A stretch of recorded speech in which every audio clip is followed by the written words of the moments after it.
นมัสการพระคุณเจ้ากราบเรียนท่านอาจารย์สุรัตน์ศิวรักษ์คุณสุรศรีโกศลนาวิน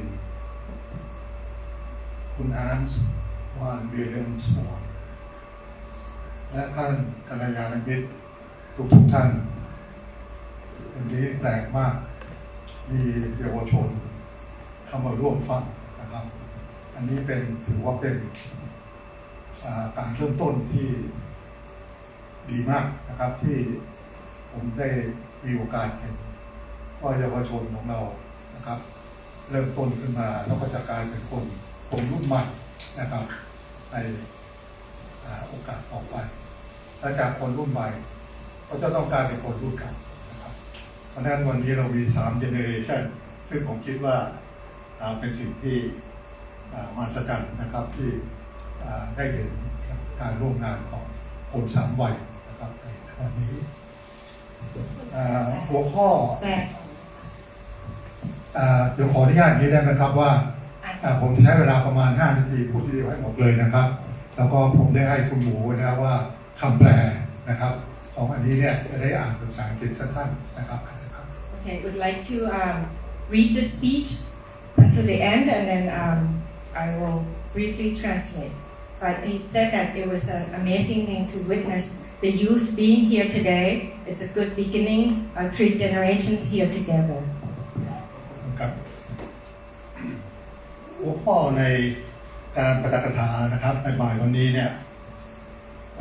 ผมคิดเป็นต้นเรื่องที่น่าสนใจอย่างยิ่งนะครับที่ผมกล่าวเรียนอย่างนี้เนี่ยก็เป็นเพราะว่าในปัจจุบันเนี่ยนะครับโลกเราเนี่ยกำลังเดินทางมาถึงทาง2 แพร่งนะครับ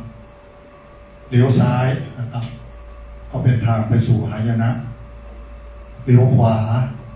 ก็ไปสู่ทางของการมีความสงบสุขและนิรันดรนะครับทุกวันนี้นะครับท่านจะเห็นได้ว่ามนุษย์ในโลกของเราเนี่ยกำลังต่อสู้อยู่กับ3 สิ่งนะครับสิ่งแรกคือเราต่อสู้กันในระหว่างมนุษย์ด้วยกันเองนะครับยกตัวอย่างง่ายๆก็คือสงครามยูเครนนะครับอันนี้เป็นการที่มนุษย์ต่อสู้กันเองนะครับแต่อันที่2เนี่ยซึ่งเป็นเรื่อง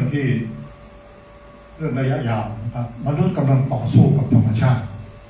นะครับมนุษย์กำลังต่อสู้กับ climate change ต่อสู้กับ PM 2.5 ต่อสู้กับ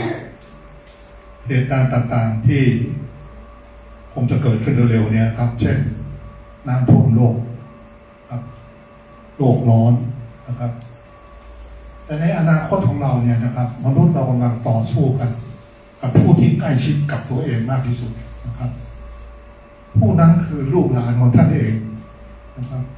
ท่านเห็นว่าในปัจจุบันเนี่ยหลายๆครั้งที่ผมมีโอกาสได้ไปพบกับมนุษย์3 วัยนะครับผมจะถูกปฏิเสธจากมนุษย์เขาเรียกว่าเขาเป็นคนรุ่นใหม่เขาไม่อยากพูดกับผมนะครับเขาไม่อยากพูดกับผมเขาบอกว่าผมเป็นคนรุ่นเก่ามีอะไรบางอย่างที่มันแอบสูงไปหมดแล้วนะครับตัวเขาเองเนี่ยเขาจะเป็นผู้ที่จะเปลี่ยนโลกนะครับเพราะฉะนั้นจะเห็นได้ว่าการต่อสู้ในอันดับ3เนี่ยเป็นการต่อสู้ที่ในโลกของเราเนี่ยมันมีความสำคัญอย่างยิ่งนะครับเพราะมันมีเรื่องของชาติศาสนาเข้ามาเกี่ยวข้องด้วยนะครับไม่ใช่เป็นพ่อเป็นแม่เป็นลูกกันอย่างเดียวแต่มันมีเรื่องชาติศาสนาต่างๆเนี่ยเข้ามาเกี่ยวข้องด้วยนะครับแล้วก็แต่ละคนนะครับคือไม่ได้เป็นพ่อเป็นลูก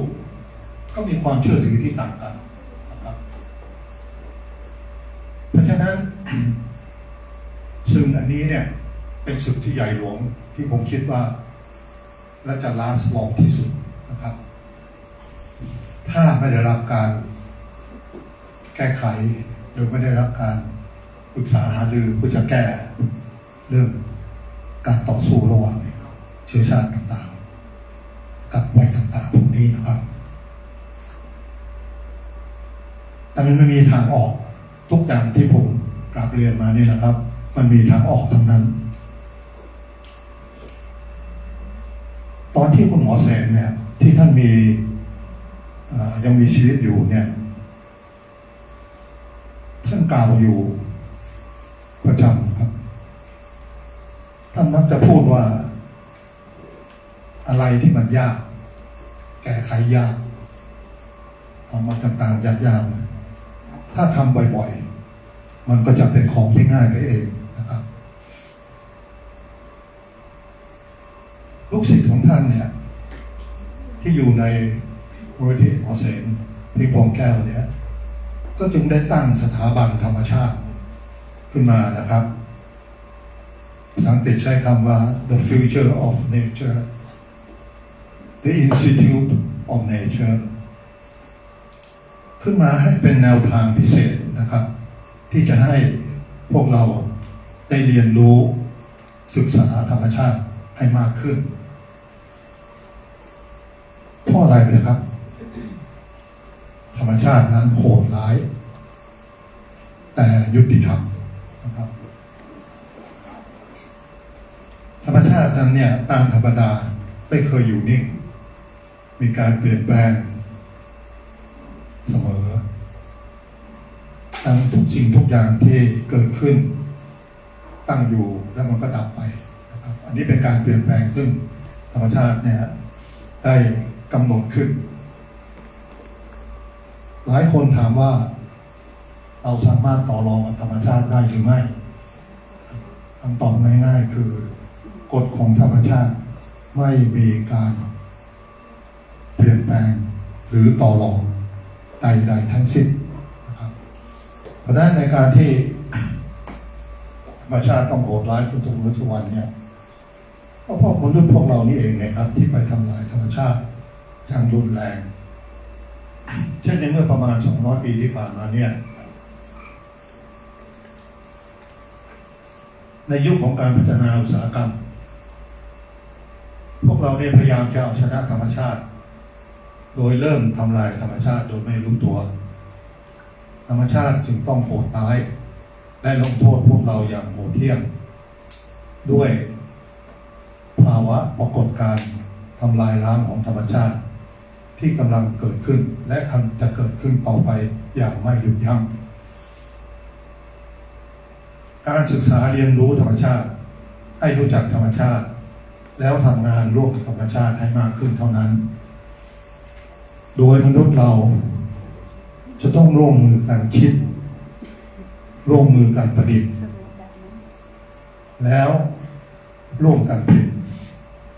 จากนั้นในขั้นสุดท้ายก็จะต้องนำผลนั้นมาแบ่งปันกันหรือแลกเปลี่ยนกันด้วยความเป็นธรรมในท่ามกลางของมวลมนุษย์ของเราถ้าทางเลือกนี้ได้รับยอมรับแล้วนำไปลองปฏิบัติดูการฟ้องร้องต่อศาลโลกกรณีบ่อเกิดของวิกฤตการณ์โควิด -19 ก็คงจะมีวันที่เกิดขึ้นอย่างแน่นอนในสุดท้ายนี้ผมขอย้ำว่ามนุษย์เราทุกคนมีคุณสมบัติมีทรัพย์สมบัติที่แตกต่างกันออกไปบางคนได้มาจากมรดกของตนเองเกิดมาก็ติดตัวมาตามธรรมชาติแล้วแต่บางคนก็ต้องมาสร้างขึ้นมาด้วยฝีมือและหลังแข้งของตนเองเมื่อไรที่จะรู้สึกว่ามีเพียงพอแล้วและรู้จักแบ่งปันกันให้ผู้อื่นหรือบอลผู้แชร์ทางแยกหายนะซึ่งผมกล่าวในเมื่อกี้ว่าเป็นทางแยกทางซ้ายนะครับคงจะถูกปิดอย่างแน่นอนและตลอดไปขอบคุณมากครับ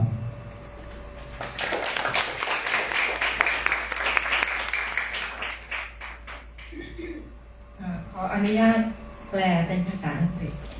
ท่านชัชวาลจะนั่งอยู่ก่อนไหมนั่งก่อนไป So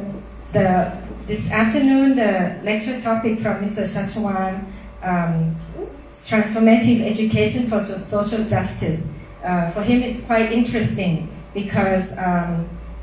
the possibility of survival of our planet have reached the inevitable crossroads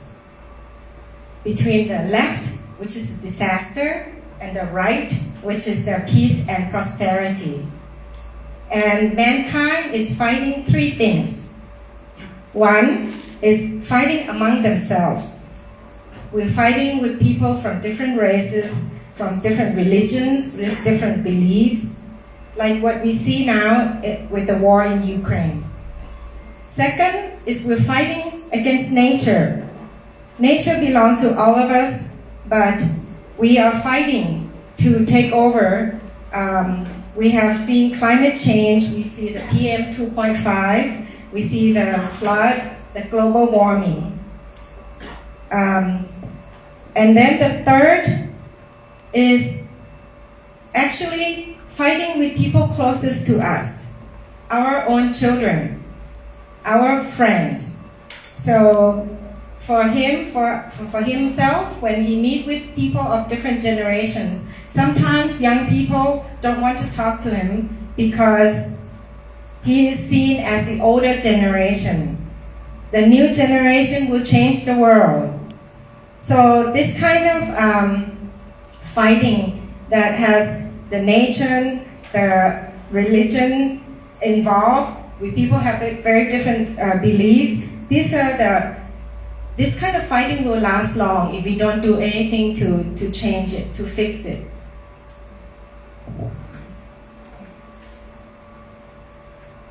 Even parents may also disagree with their children. So this battle is enormous, but we can still solve it through discussion, joint activities. Everything has a way out. Dr. Same,งพวงแก often used to say that when he was still alive, he used to say that hard things become easy when we do them often. So here we see his disciples, his descendants, founding the Institute of Nature to help establish a place where the aim is to learn and to study more from nature. Because nature is cruel, but justified. So nature is never static. It's always changing, like everything that is impermanent. It arises, exists, and disappears. So nowadays, nature has become crueler because mankind began to destroy them violently, especially 200 years ago during the Industrial Revolution. When mankind has tried to conquer nature, severe punishments to mankind through catastrophe, natural disasters have thus occurred, as we can see it nowadays. Many people ask, could we negotiate with nature? Well, the rule of nature is non-negotiable. And that's why, right now, people try to destroy nature. Nature is punishing us severely. Human beings have to learn from nature to get better acquainted and to work with nature by thinking, inventing, and producing together, then sharing the outcome, sharing the products equitably. If this option is accepted and put into practice, litigation with the International Court of Justice regarding the origin of COVID-19 will never happen. In conclusion, I'd like to emphasize that we all have different qualifications and assets. Some get them from their inheritance, while others build them with their skills and talents. When we feel that we have enough and share them with others, born to share, then the crossroads of disaster will be closed forever. whereas the crossroads for peace and prosperity will remain permanent, eternally.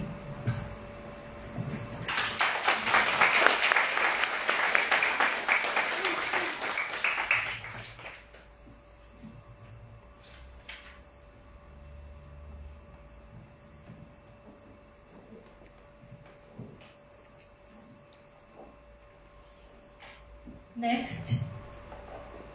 we will hear the beautiful sound of flute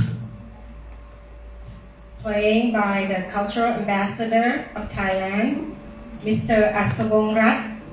Asarangchai.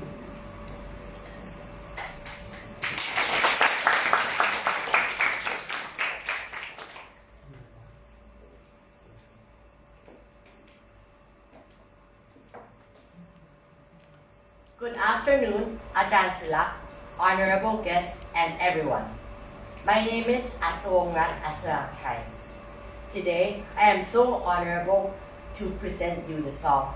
Tantawan and the song My Heart Will Go On. The song Tantawan actually means the song Sunflower in English. Hope these songs can inspire you.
ต่อไปจะเป็นการแนะนำปาฐกนะคะโดยคุณ Hans van Willenwoord. So next is the introduction of our guest speakers. Mr. Hans van Willenwoord will give a brief speech introducing our speaker today. Thank you very much for this opportunity to introduce Shui-meng, Ajahn Fulak and all friends. Later I will read out the biodata of Shui-meng and will be kindly translated by Anshali, but I want to give my introduction a little bit perspective. Because 2 years ago I had the honor to replace Shui-meng in delivering the same lecture. Shui-meng couldn't come from Laos to here Thailand because of the COVID situation, so I stood in and I didn't really do a very good job. I made it much too long, but I would like to repeat 3 things in order to make the step to the presentation today of Shui-meng of the same lecture. And I said, well, there are 3 landmarks I would like to articulate in order to give us kind of landscape of our intention to grow SEN, the Spirit in Education movement. And the first landmark I mentioned is Nalanda University. It is really a miraculous happening in history that around 400 years in the new era it started and it lasted 800 years. In India, a university, long before the universities in Europe were there, university grew very gradually to an enormous community of not only scientists but also artists and handicraft people, craftsmen. And I think trying to interpret the dream of Ajahn Sulak to see SEN as a university, I think that is a kind of perspective we have to take into account. And the second perspective I would like to mention is that last year, it was 50 years ago that the first Stockholm conference was organized, the first UN Stockholm conference on the environment. And that was another landmark in history, but what made it also special is that it was initiated by UN Secretary General U Thant from Myanmar. And U Thant, in fact, was a simple educator, but a very passionate educator. And apart from initiating this conference, which he couldn't attend himself anymore because of his health situation, he also initiated the UN University, which is based in Tokyo, but more close to his heart, and which was realized much later, the UN University for Peace, based now in Costa Rica, and several of you have been there and enjoyed its alternative approach to education also.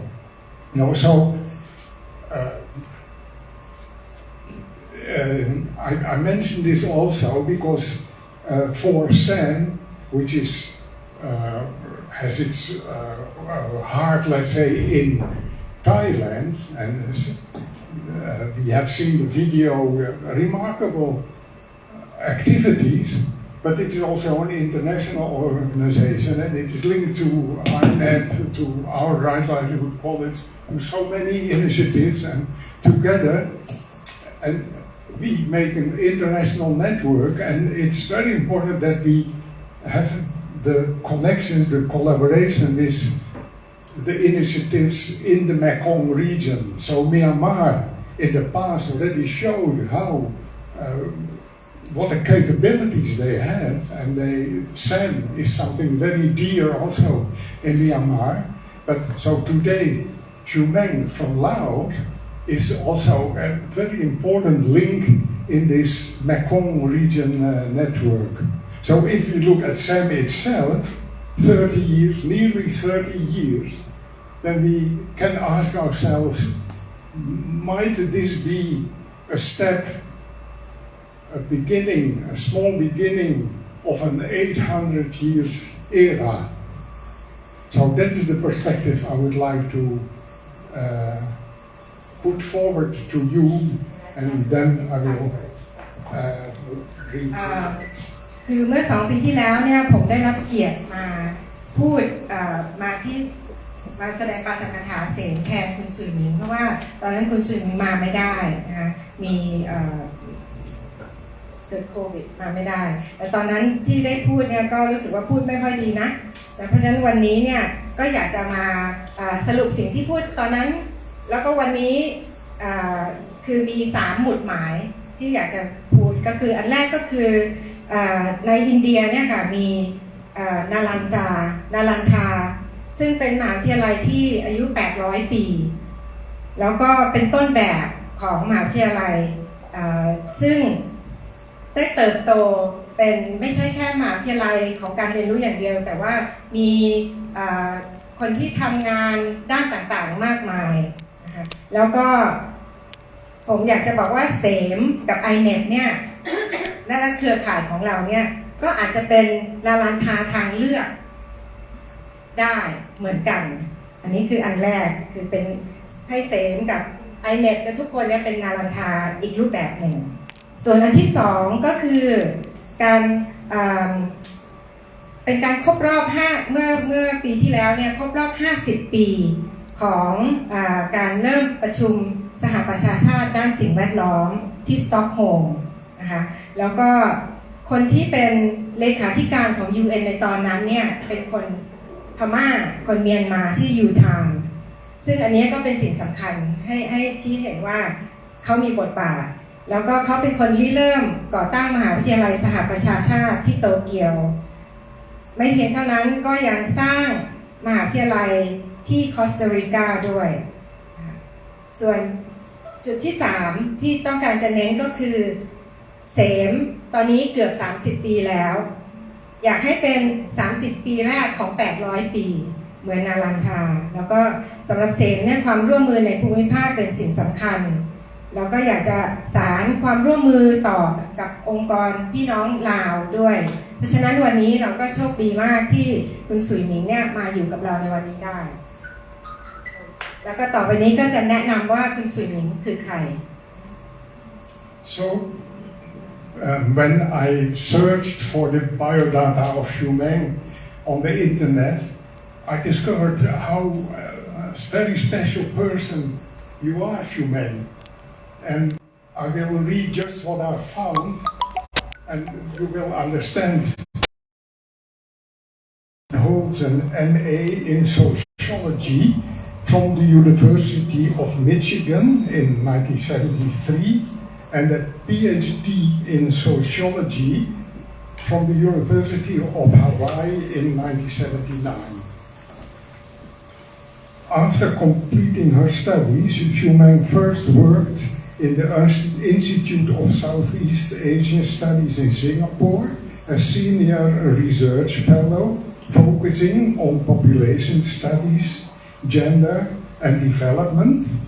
as well as politics and change in social change in Vietnam, Laos and Cambodia. In 1986, Shui-meng left Singapore and moved to join her husband, Sombat Sompone, a Laotian agronomist and development specialist, to whom she married in 1983. After moving to Laos, Shui-meng worked mainly in the development field with several development agencies focusing on women's development and improvement of livelihoods. From 1989 onwards, she joined UNICEF, first working at the UNICEF office in Laos as its education program officer, and from 1996 to 2000 she was posted to UNICEF China and tasked with developing women-focused poverty alleviation programs using microcredit. She returned to UNICEF Laos in 2000 as the deputy representative, and from 2004 to 2008 she was assigned as UNICEF representative in Timor-Leste, where she worked until her retirement from UNICEF in 2008.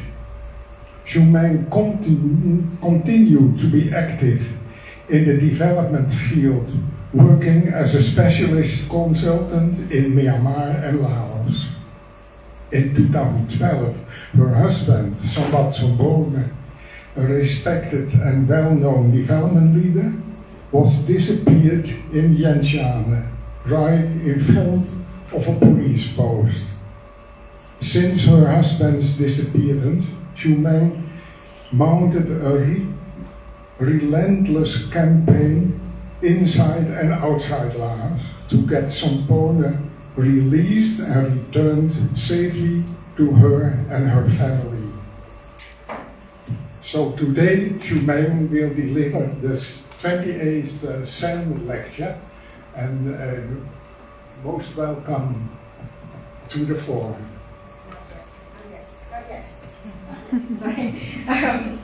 So Shui-meng เป็นใครนะคะข้อมูลนี้ที่คุณฮันส์ได้ไปศึกษามาจากการประชุมเชิงปฏิบัติการเรื่องยุทธศาสตร์สิทธิมนุษยชนในภูมิภาคเอเชียแปซิฟิกก็พบว่าShui-mengเป็นคนที่พิเศษมากนะคะเป็นชาวสิงคโปร์สำเร็จการศึกษาระดับปริญญาโทสาขาวิชาสังคมศาสตร์สังคมวิทยาจากมหาวิทยาลัยมิชิแกนในปี 1973 แล้วก็ปริญญาเอกจากมหาวิทยาลัยฮาวายในสาขาเดียวกันตลอดระยะเวลา 40 ปีเนี่ยShui-meng ก็มีประสบการณ์จากการทำงานในประเทศต่างๆในหลายๆสาขาทำงานครั้งแรกที่สถาบันการศึกษาเอเชียตะวันออกเฉียงใต้ในสิงคโปร์ในฐานะนักวิจัยอาวุโสเน้นเรื่องการศึกษาของประชากรเพศและการพัฒนาตลอดจนการเมืองและการเปลี่ยนแปลงทางสังคมในเวียดนามลาวและกัมพูชาในปี 1986 Shui-meng ก็ออกจากสิงคโปร์แล้วก็ย้ายไปอยู่ที่ลาวกับสามีของเธอก็คือคุณสมบัติสมพรซึ่งเป็นนักปัตภีวิทยาคือผู้เชี่ยวชาญด้านการจัดที่ดินเพื่อการเกษตร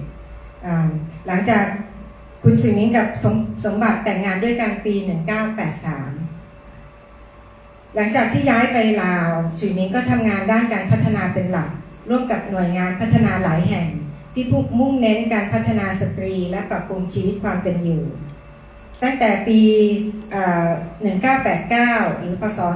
2532 เธอก็ทำงานกับยูนิเซฟ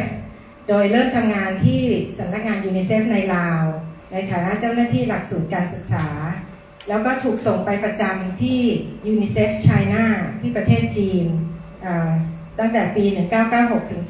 2000 เป็นเวลา 4 ปีได้รับมอบหมายให้พัฒนาโครงการบรรเทาความยากจนของสตรีโดยใช้ไมโครเครดิตแล้วก็กลับมาทำงานที่ลาวอีกในปี 2000 ในตำแหน่งรองผู้แทนองค์การยูนิเซฟแล้วก็ทำงานจากนั้นก็ไปทำงานที่ติมอร์เลสเตจนกระทั่งเกษียณอายุShui-mengเนี่ยยังทำงานด้านการพัฒนามาอย่างต่อเนื่องเป็นที่ปรึกษาผู้เชี่ยวชาญในเรื่องพม่าเรื่องลาวแต่ว่าในปี 2012 หรือปี 2555 เมื่อ11 ปีที่ผ่านมาสามีของShui-mengคือสมบัติสมพรซึ่งเป็นผู้นำด้านการพัฒนาที่เป็นที่เคารพแล้วก็มีชื่อเสียงในลาวและต่างประเทศถูกทำให้หายตัวไป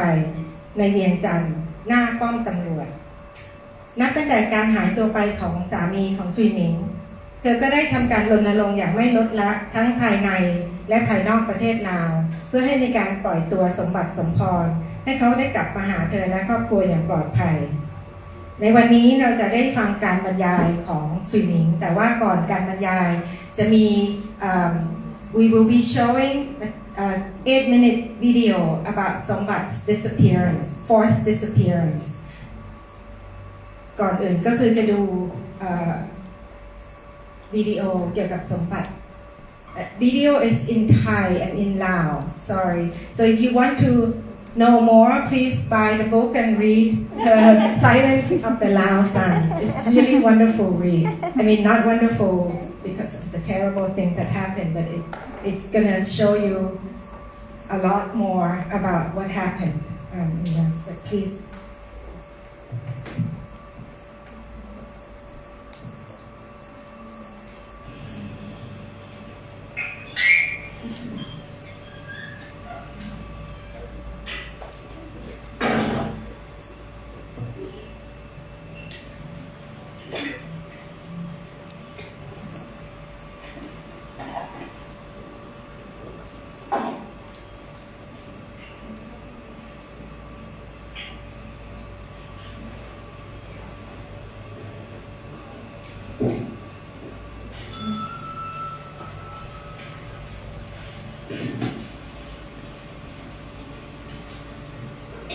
เวียดนามที่ว่าเป็นเหตุเปิดเผยในยังจะได้รับอนุญาตจาก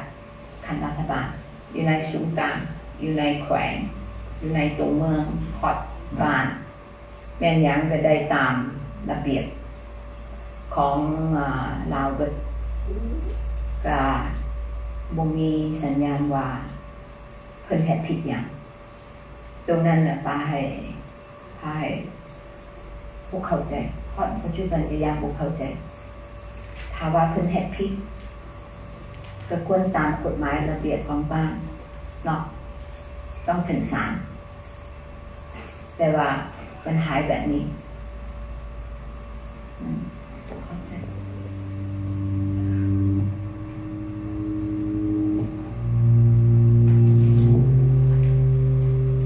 ก็อันนี้มันถูกเวลาเพิ่นได้รางวัลแม็กไซไซ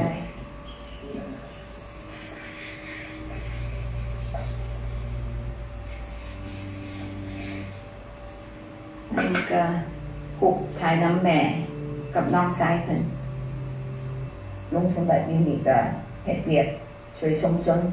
เฮ็ดน้ำชาวบ้านเฮ็ดน้ำชาวไร่ชาวสวนชาวนาปรับปรุงการผลิตของพระเจ้าเนาะก็เฮ็ดมาหลายปีเพิ่นตั้งองค์กรเองชื่อว่า Participatory Development Training Center ชื่อย่อเอิ้นว่าปาแดกอาหารการกินก็ต้องมีปลาแดกปลาแดกก็มันบอนใดก็มีคนทุกข์ก็มีคนรวยก็มีใส่น้ำกันจริงๆว่าองค์กรเพิ่นคือปลาแดก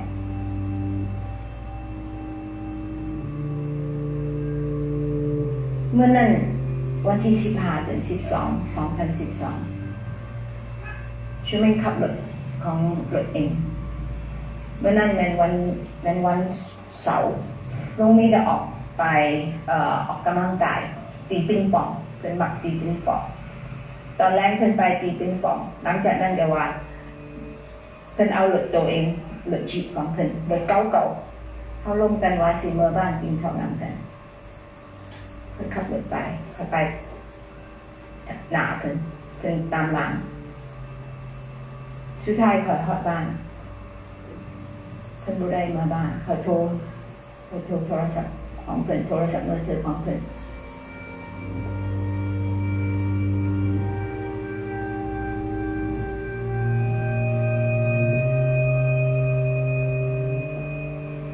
แต่เป็นเช้ามาก็ไปแจ้งตำรวจคันบ้านเขาแจ้งตำรวจคันเมืองเมื่อนั้นเป็นวันอาทิตย์ก็จะว่าเฮ็ดหยังบ่ได้มีแต่จดว่ารายละเอียดของเกี่ยวกับลุงเนาะจดมาตอนนี้อยู่ตำรวจก็จะบอกว่าวันจันทร์พวกเจ้าไปแจ้ง อยู่ police station ใหญ่อยู่เวียงจันทร์ก็ไปว่าแจ้งให้ตำรวจพูดวันนี้ก็วันที่เขาก็ยังสอบอยู่สอบไปสอบมาก็เห็นมีกล้อง CCTV ตามถนนก็เขาก็บอกว่าเขาได้วันจันทร์ไปสอบเบิ่งขอเบิ่ง CCTV จึงเห็นจากกล้อง CCTV เห็นรถเพลินถึงตำรวจให้จอดแต่เห็นเพิ่นออกจากรถเองเข้าไปป้องตำรวจหลังจากนั้นก็เห็นมีผู้หนึ่งขี่รถจักรมาขับรถเพิ่นไปหลังจากนั้นก็เห็นมีรถสีขาวจอดต่อหน้าป้องตำรวจเห็น2-3 คนขึ้นไปอันนั้นก็สุดท้ายบ่เห็นแต่ว่าฮู้ว่าเพิ่นจอดรถเพิ่นตำรวจบอกเพิ่นจอดรถออกจากรถหลังจากนั้นก็หายไปเห็นรถเพิ่นกับผู้หนึ่งขี่รถจักร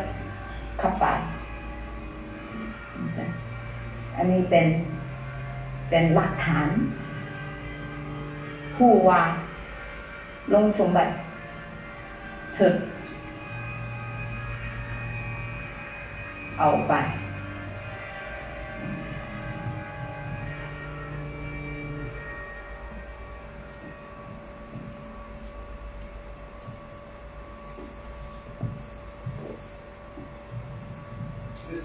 ตกใจช็อกเพราะว่าโบคิดว่ามีคนไปเอาเพิ่นไปโอ้มันช็อก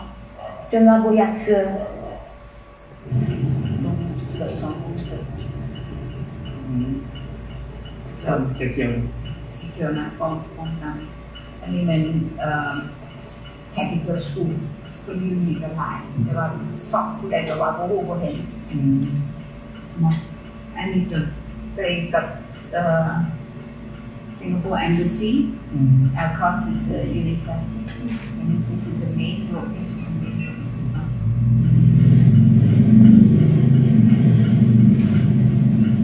อันนี้โปสเตอร์ที่ว่าเขาเห็นมาเวลาเพิ่นหายเขาก็ไปติดอยู่ถนนหนทางไม่มีคนพูดมาเลยแต่เราลงกับ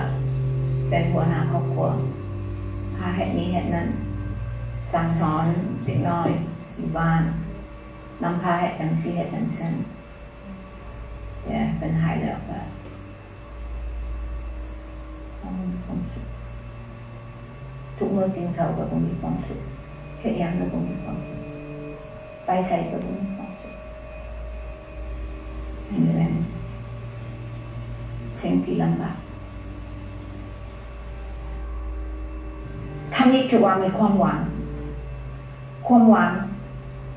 แต่ว่าเวลาผ่านมาแบบสิแห้งกังวลแห้งสิบางทีคิดถึงบ่มีความหวังบ่แต่ว่าเวลาคิดถึงว่าบ่มีความหวังก็ต้องหยุดบอกตัวเองว่าเศร้าอย่าสู้คิดบ่มีความหวังเขาต้องสู้ต่อเขามีชีวิตก็สู้ต่อเขาหันใจได้เขาก็ต้องสู้ต่อปล่อยตัวอย่างก็อยู่ในใจทุกวินาทีก็ยังคือยังมันคาใจอยู่ลงอยู่ใจสิเฮ็ดแนวใดต่อสองกัน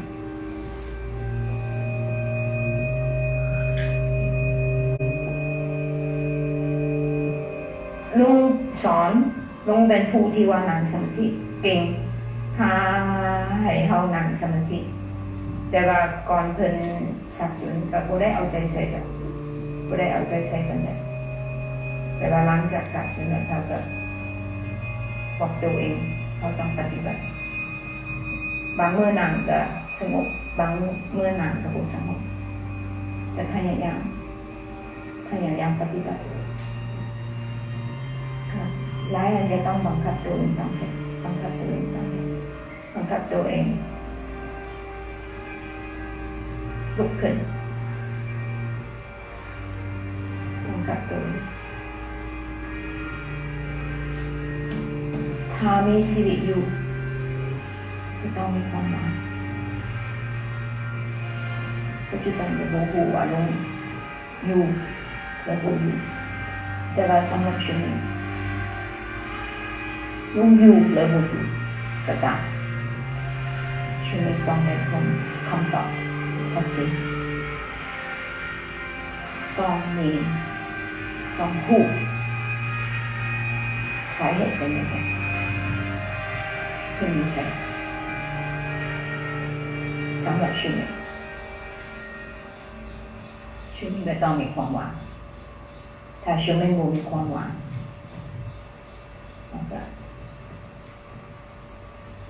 ชีวิตไม่มีความหมาย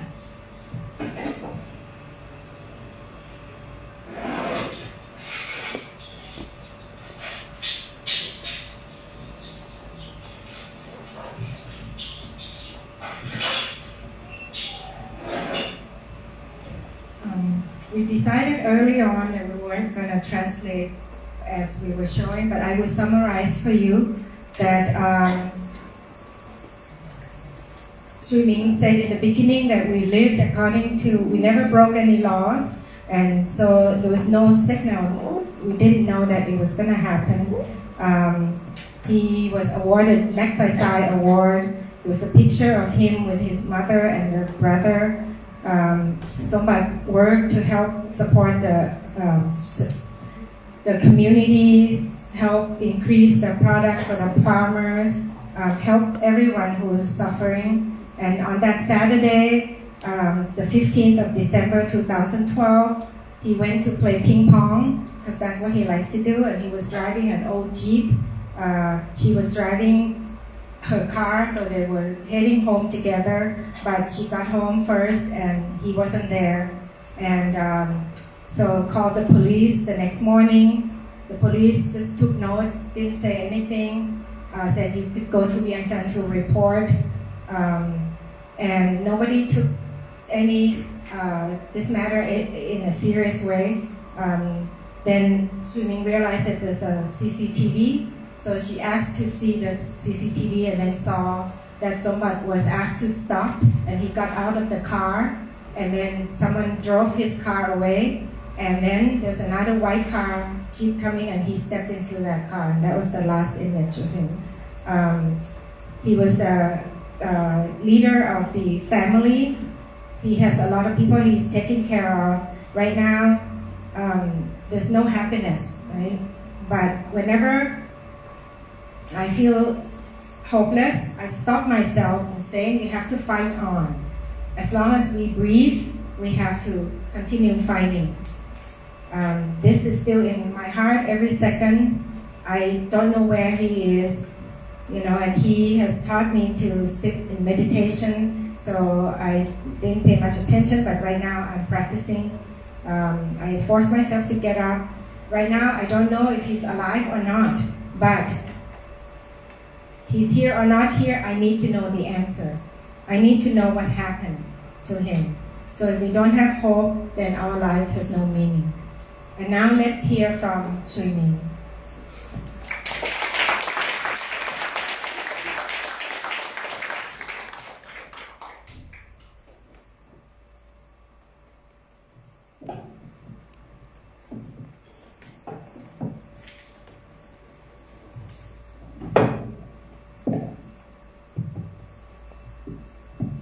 Good afternoon,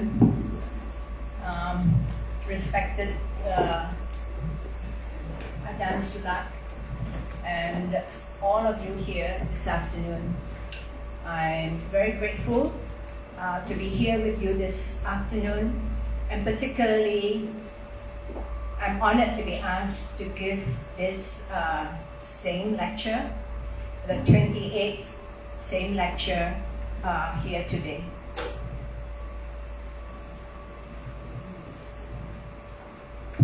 Today's topic on transformative education for social justice is really a very challenging one, because today's world is very complex, with many societies experiencing divisions in all spheres of life, politically, socially, environmentally, spiritually. And when we look around, we cannot help but ask ourselves, what has gone wrong? ฉันรู้สึกเป็นเกียรติอย่างยิ่งที่ได้รับเชิญมากล่าวปาฐกถาเสมในวันนี้ แล้วก็หัวข้อเรื่องการศึกษาเพื่อเปลี่ยนแปลงให้เกิดความยุติธรรมในสังคมเป็นเรื่องที่ท้าทายทีเดียวเพราะว่าโลกทุกวันนี้เนี่ยซับซ้อนมากขึ้นมันเป็นโลกที่มีสังคมที่แตกร้าวลึกแล้วก็มีการแบ่งแยกในทุกแขนงทั้งด้านการเมืองสังคมเศรษฐกิจทางด้านจิตวิญญาณและสิ่งแวดล้อมเมื่อเรามองไปรอบๆตัวเราก็อดไม่ได้ที่จะถามว่ามันเกิดความผิดพลาดอะไรขึ้น Today, our world is richer and technologically more advanced than ever before. Yet, we seem to be mired in even greater levels of inequality, greed, hatred, social breakdown, environmental collapse, rampant violation of rights, injustice, and pandemics of a global proportion. Governments around the world, especially in our ASEAN region, have reacted to these problems not by being more inclusive or more consultative, but they have become more authoritarian and militaristic. ทุกวันนี้เรามั่งคั่งขึ้นมีความก้าวหน้าทางเทคโนโลยีมากกว่าที่เคยเป็นมาแต่กระนั้นก็ตามดูเหมือนว่าเราจะติดลมลึกกว่าที่เคยเป็นมาในเรื่องเกี่ยวกับความเหลื่อมล้ำความโลภความเกลียดชังความแตกแยกทางสังคมความล่มสลายทางสิ่งแวดล้อมการละเมิดสิทธิความอยุติธรรมและโรคระบาดที่แพร่กระจายทั่วโลกรัฐบาลทั้งหลายโดยเฉพาะในภูมิภาคอาเซียนของเราได้ตอบสนองต่อปัญหาเหล่านี้โดยไม่มีการปรึกษาไตร่ตรองอย่างรอบคอบหรือให้คนมีส่วนร่วมมากกว่านี้ในทางกลับกันพวกเขากลับกลายเป็นเผด็จการและใช้กำลังทหารมากขึ้น So the fundamental issue is how do we get out of this kind of toxic environment and how do we, ordinary citizens, overcome such challenges? I assume many of you, especially the young people, are here because you want answers to many of the questions and the challenges we face. Especially those of you, including myself, who have been very fortunate to participate in the Spirit of Education movement's work. I think we are in the right place to learn and to address our issues. And so we are here today to explore how we can use transformative principles in education to address some of the issues and challenges we face today. ดังนั้นประเด็นพื้นฐานก็คือว่าเราจะออกจากสภาวะที่เป็นพิษอย่างนี้ได้อย่างไรแล้วพวกเราประชาชนคนธรรมดาจะเอาชนะสิ่งท้าทายเหล่านี้ได้อย่างไรฉันคิดว่าพวกเราหลายคนที่อยู่ที่นี่ในวันนี้ก็เพราะว่าเราต้องการคำตอบเราทำงานเกี่ยวข้องกับเสม Spirit in Education Movement ซึ่งเราเนี่ยมีแนวร่วมในปรัชญาและค่านิยมเรื่องความยุติธรรมในสังคมและการทำงานเพื่อสังคมเราอยู่ในที่ที่ถูกต้องแล้วก็นั่นก็คือเหตุผลที่วันนี้เราจะมาพิจารณากันว่าเราจะใช้หลักการศึกษาเพื่อความเปลี่ยนแปลงมาจัดการยังไงกับความแตกแยกทางการเมืองและสังคมทั้งหลายที่มีเพิ่มมากขึ้นดังที่เราเห็นอยู่รอบตัวเราและเราจะนำหลักการนี้มาแสวงหาหนทางสู่ความยุติธรรมในสังคมและความสามัคคีในหมู่พวกเราในชุมชนและในสังคมเราได้อย่างไร First, let's look at the failure of our current education system. As you know, I've spent most of my life working for UNICEF supporting various countries and governments to improve basic education. I believe that it is the right of every child to have a basic education, and I also believe it is the obligation of every government to provide the right conditions for their children and the citizens to have a basic education. But I eventually realized that most of the governments are only interested in using education to equip their citizens with knowledge and skills in literacy, numeracy, and technical competencies to enter the workforce. A few from the elite parts of society are given opportunities to be trained to become leaders in politics, in the industry, or in the economic field. They become the few leaders and thinkers to lead us. But the most important role of education is to produce loyal and compliant citizens of the state. And the role of international NGOs and the UN and so on is to provide money and funds to these governments so they can build more schools, print more textbooks, and continue the system of just brainwashing their citizens. ความล้มเหลวมาดูระบบความล้มเหลวของการศึกษาในระบบชีวิตของฉันเนี่ยส่วนใหญ่ทำงานอยู่ในยูนิเซฟทำงานเพื่อสนับสนุนการปรับปรุงระบบการศึกษาขั้นพื้นฐานของประเทศต่างๆด้วยเรามีความเชื่อว่าการศึกษาขั้นพื้นฐานเนี่ยเป็นสิทธิที่สำคัญของเด็กทุกคนแล้วก็เป็นความรับผิดชอบหลักของรัฐบาลอันนี้ควรจะเป็นความจริงแต่ในที่สุดฉันก็ตระหนักว่ารัฐบาลส่วนใหญ่สนใจแค่จะใช้การศึกษาเป็นเครื่องมือทำให้ประชาชนมีความรู้มีทักษะอ่านออกเขียนได้คำนวณเลขได้แล้วก็มีความสามารถในเชิงปฏิบัติดีพอที่จะทำงานได้มันจะมีอภิสิทธิชนกลุ่มน้อยที่มาจากครอบครัวชนชั้นนำในเมืองที่จะได้รับการฝึกฝนให้เป็นผู้นำเป็นนักคิดเป็นผู้สร้างนวัตกรรมใหม่ๆเป็นผู้นำทางการเมืองการอุตสาหกรรมเศรษฐกิจบทบาทสำคัญที่สุดของระบบการศึกษาที่เป็นอยู่ก็คือสร้างความภักดีจงรักภักดีแล้วก็สร้างพลเมืองของรัฐที่ว่านอนสอนง่ายแล้วบทบาทขององค์กรกับหน่วยงานด้านการพัฒนาเช่นยูนิเซฟหรือองค์กร NGO อื่นๆก็คือจัดหาเงินทุนให้เพียงพอให้กับระบบการศึกษาของรัฐเพื่อให้สามารถบรรลุวัตถุประสงค์ที่ว่าจะให้คนแค่อ่านออกเขียนได้แล้วก็หางานทำได้เงินทุนเหล่านี้ก็เอามาสร้างโรงเรียนพิมพ์หนังสือฝึกอบรมครูมากขึ้นแล้วก็ทำให้กระบวนการของการล้างสมองต่อเนื่องต่อไป This is why of all the government ministries, the Ministry of Education is one of the most difficult ministries to convince to embark on any kind of reform. Whether this is reform about changing the curriculum, revising the textbooks, or providing more open systems of education. The more authoritarian the government, the more difficult it is to engage the education officials in any debate about positive change in the interest of the learners, the disadvantaged, and the minorities. And I have first-hand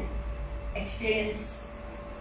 of this because I worked for years trying to talk to government officials to get them to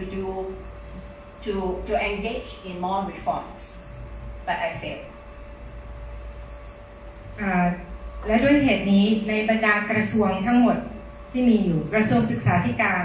เป็นกระทรวงที่ยากที่สุดที่จะโน้มน้าวให้ลงมือปฏิรูปด้านใดก็ตามไม่ว่าจะเป็นการปฏิรูปหลักสูตรปรับปรุงตำราเรียนรวมถึงการโอบรับระบบความคิดและการเรียนรู้ที่เปิดกว้าง และครอบคลุมมากขึ้นยิ่งระบบการปกครองเป็นเผด็จการมากเท่าไหร่ก็ยิ่งยากขึ้นไปอีกที่เจ้าหน้าที่การศึกษาจะมีส่วนร่วมในการอภิปรายเกี่ยวกับการเปลี่ยนแปลงเชิงบวกเพื่อประโยชน์ของนักเรียนของผู้ด้อยโอกาสและชนกลุ่มน้อยตัวฉันเองมีประสบการณ์โดยตรงในการทำงานในระบบแบบนี้จากการทำงานในประเทศลาวและประเทศจีนที่พยายามพูดกับเจ้าหน้าที่ของรัฐให้มีการเปลี่ยนแปลงแต่ก็ทำไม่สำเร็จ And it is not just authoritarian governments who resist change. Even more liberal governments and in more liberal societies, they continue to resist any form of positive change because the interest of most governments and states is to brainwash its citizen, to conform the state's dominant ideology and value system, which is to make the citizens more nationalistic, more loyal, to ensure national stability and support mainstream economic development. อย่างไรก็ตามไม่ใช่แค่รัฐบาลเผด็จการเท่านั้นที่ต่อต้านความเปลี่ยนแปลงทางการศึกษาแม้ในสังคมที่เรียกกันว่าเป็นประชาธิปไตยหรือในสังคมเสรีนิยมการศึกษาในระบบก็ยังเป็นเครื่องมือของรัฐในระดับที่แตกต่างกันไปเป็นเครื่องมือในการล้างสมองประชาชนให้คล้อยตามระบบค่านิยมและอุดมการณ์ครอบงำของรัฐโดยเฉพาะในเรื่องของเน้นเรื่องชาตินิยมความจงรักภักดีความมั่นคงของชาติและการพัฒนาเศรษฐกิจกระแสหลัก I mean, all of you here, you're here partly because you're not satisfied with this kind of education. You want something more. You want something more meaningful. And you want to bring about positive change so that we become better human beings and more capable of building better families and better communities. เห็นได้ชัดว่าพวกคุณที่อยู่ที่นี่ในที่นี้เนี่ยรวมทั้งฉันด้วยก็ไม่เห็นว่าการศึกษาในระบบเนี่ยมันดีพอมันเหมาะสมหรือว่าแม้แต่จะเป็นที่พึงประสงค์เราต้องการอะไรที่มันมีความหมายมากกว่านั้นสำหรับการบ่มเพาะและดึงเอาศักยภาพของเด็กออกมารวมถึงความฉลาดที่หลากหลายของเด็กด้วยเราต้องการความเปลี่ยนแปลงในทางบวกแล้วเรายังเห็นว่าการศึกษาแบบนี้มันไม่เพียงพอที่จะทำให้เราเป็นมนุษย์ที่ดีขึ้นที่จะทำให้เราสร้างครอบครัวและชุมชนให้ดีขึ้นได้ You saw the video of my husband Sombat. For years, Sombat has criticized the former education system. He knew how it has failed. And he always say, the education system is not education. It's just schooling and bad schooling because it dumbs down or makes the people dumber, more stupid, and become tougher. So that's why he wants to change. He wants to work towards some positive change.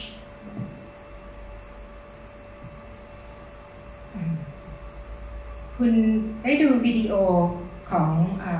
สมบัติสมพรเกี่ยวกับสมบัติสมพรสามีของฉันเขาทำงานในชุมชนหลายปีแล้วก็เห็นความล้มเหลวของระบบการศึกษา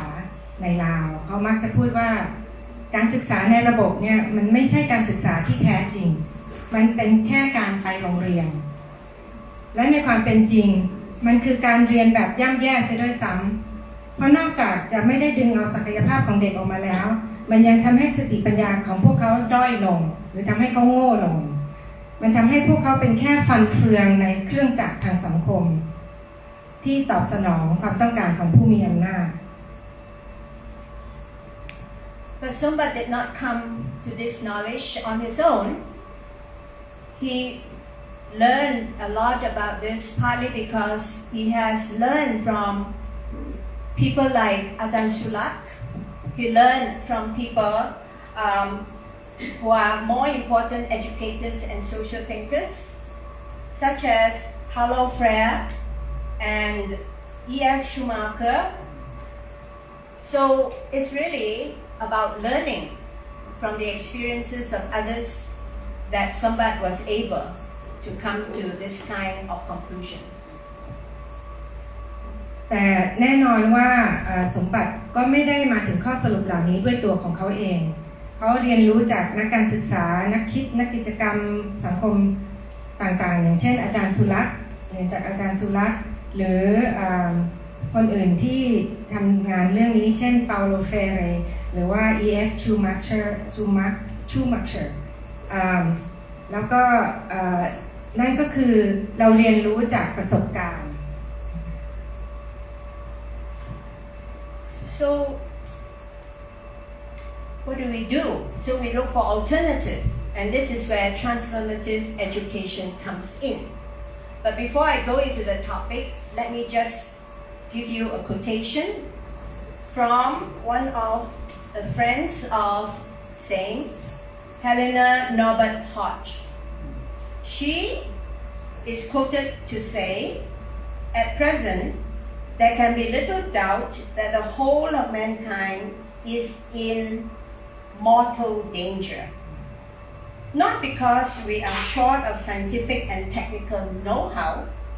but because we tend to use it destructively, without wisdom. More education can help us only if it produces more wisdom." ก่อนที่จะเข้าถึงหัวข้อเรื่องการศึกษาเพื่อการเปลี่ยนแปลงก็จะขอเอาคำกล่าวของคนที่เป็นเพื่อนคนหนึ่งของเสนเฮเลนาโนเบิร์ตพอชเขาได้พูดว่าในปัจจุบันไม่ต้องสงสัยเลยว่ามนุษยชาติทั้งหมดกำลังตกอยู่ในอันตรายถึงชีวิต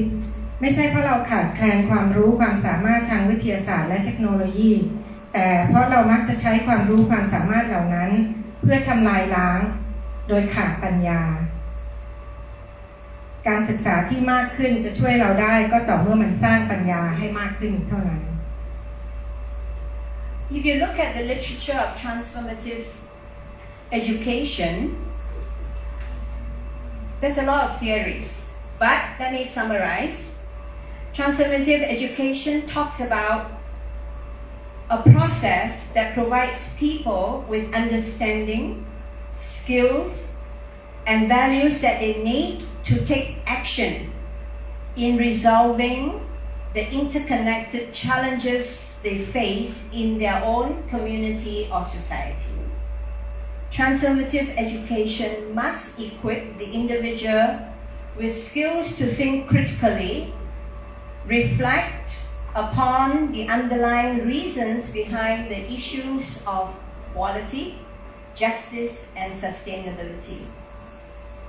For transformative education to have impact, it needs to lead to structural shifts in basic assumptions and support action-oriented strategies for learners and participants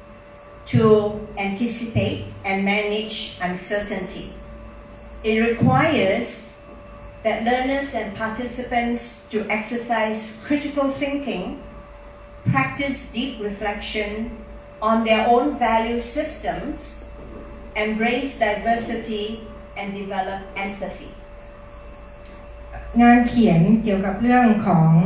การศึกษาเพื่อการเปลี่ยนแปลงเนี่ยมันมีหลายทฤษฎีมากแต่ใจความสำคัญก็คือการศึกษาเพื่อการเปลี่ยนแปลงจะต้องเป็นกระบวนการที่ทำให้ผู้เรียนมีความเข้าใจมีทักษะและมีค่านิยมที่จำเป็นต่อการแก้ไขจัดการแก้ไขปัญหาสิ่งท้าทายต่างๆซึ่งเชื่อมโยงสัมพันธ์กันที่พวกเขากำลังเผชิญอยู่ในชุมชนการศึกษาเพื่อการเปลี่ยนแปลงต้องทำให้บุคคลเนี่ยมีทักษะในการไตร่ตรองอย่างมีวิจารณญาณถึงเหตุผลเบื้องหลังของประเด็นต่างๆที่เกี่ยวข้องกับเรื่องของความเท่าเทียมความยุติธรรมความยั่งยืนการศึกษาเพื่อการเปลี่ยนแปลงจะมีผลกระทบได้ก็ต่อเมื่อมันนำไปสู่การเปลี่ยนแปลงโครงสร้างในความเชื่อพื้นฐานแล้วก็สนับสนุน การกระทำที่เน้นการปฏิบัติสำหรับผู้เรียนกับผู้เข้าร่วมให้พวกเขาสามารถคาดการณ์แล้วก็จัดการกับความไม่แน่นอนได้ต้องอาศัยผู้เรียนกับผู้เข้าร่วมศึกษาเนี่ยให้รู้จักฝึกคิดวิเคราะห์ไตร่ตรองอย่างลึกซึ้งถึงค่านิยมของตัวเองต้องยอมรับความหลากหลายแล้วก็พัฒนาความเห็นอกเห็นใจผู้อื่น So what it asks us to do is to confront uncomfortable truths within ourselves, our own families, our workplace, and the community. It asks us to examine issues of human rights, gender equality, ethnic and religious discrimination. It asks us to really enter into education of the heart. Rather than focusing on differences, we must focus on addressing commonalities and areas of convergence. The end goal is to reach a more just, inclusive, sustainable future in the use of and distribution of resources at all levels.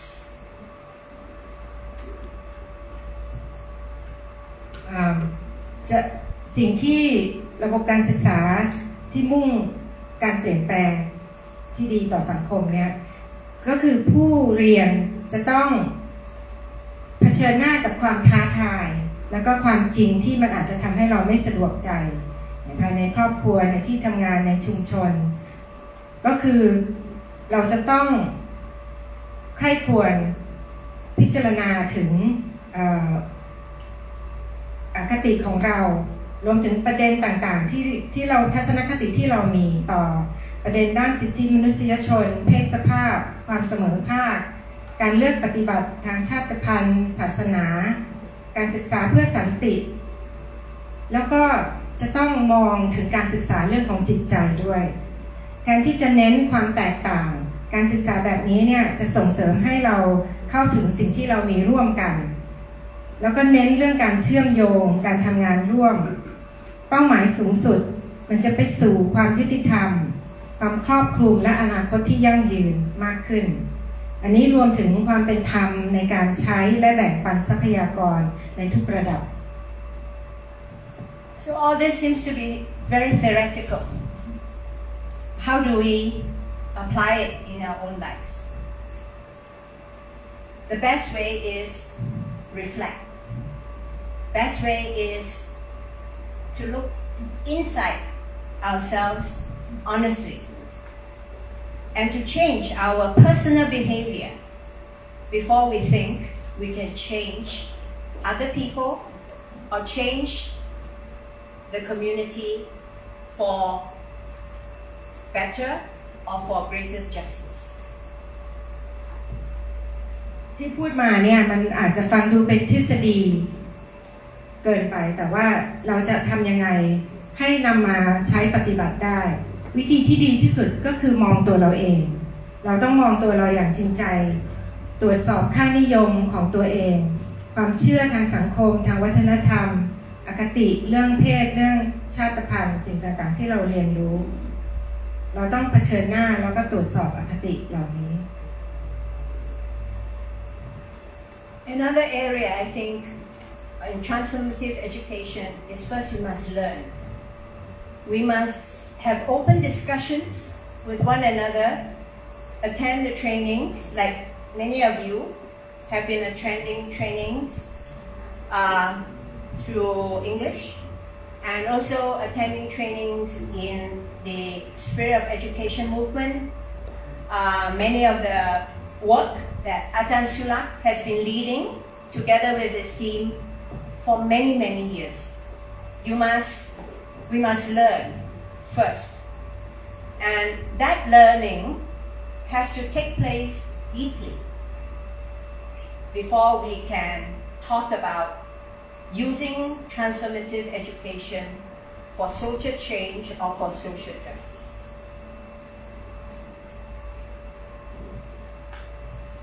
อีกประเด็นหนึ่งในการสร้างการศึกษาเพื่อการเปลี่ยนแปลงก็คือเราจะเรียนรู้ได้ด้วยการมีส่วนร่วมในการสนทนากับอภิปรายที่เปิดกว้างมีการศึกษาในประเด็นต่างๆเราต้องเรียนรู้ก่อนให้การเรียนรู้นั้นเกิดขึ้นก่อนที่เราจะสามารถปฏิบัติได้เราต้องเรียน So instead of talking theory, let me give you a few concrete examples. Over the past 30 years in Laos, what Sombat tries to do in a very concrete way. Simple way sometimes, but also very concrete ways in trying to use the ideas of transformative education to make a positive change in people's life and the life of the community. สิ่งที่สมบัติทำตัวอย่างที่เป็นรูปธรรมสิ่งที่เขาทำเนี่ยเป็นสิ่งที่ง่ายแต่ว่าเป็นรูปธรรมสิ่งที่เขาทำพยายามที่จะให้กับกลุ่มคนเพื่อการศึกษาเพื่อการเปลี่ยนแปลงนำไปปรับใช้ให้เกิดความเป็นธรรมในสังคมแล้วก็เป็นผลดีต่อชุมชน First, somebody work with young people like yourself. He has a program called Education for Young People. And the way he went about this is to not only train them, but to make sure they have opportunities to go and live in the community with the people. Find out about the problems facing the community, facing the people, and through a consultative and participatory process, find simple means to resolve their issues, whether this be about agriculture, or this be about water and sanitation, or this be about relations in the community. So he trained a group of young people who spent many years during the school holidays to go and live in the community and to learn from the community. สิ่งที่สมบัติทำที่ประสบความสำเร็จมากสุดก็คือทำงานกับเยาวชนการงานด้านการศึกษากับเยาวชนเพื่อพัฒนาชุมชนเขาฝึกทีมเยาวชนให้โดยใช้หลักการทางการของการศึกษาเพื่อการเปลี่ยนแปลงเมื่อฝึกอบรมเสร็จแล้วเยาวชนก็จะเข้าไปอยู่ในหมู่บ้านกับชาวบ้านในชนบทเพื่อที่จะ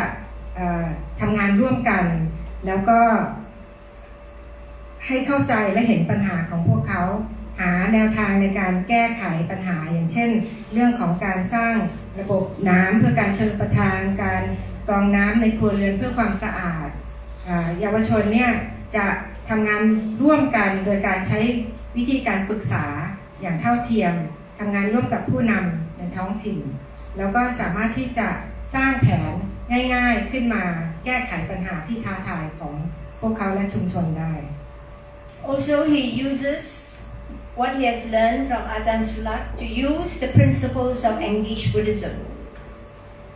to guide the youth work. Because in Laos is also a Buddhist society, and using the principles of engaged Buddhism, it's a good way to enter into the community and gain acceptance from the community.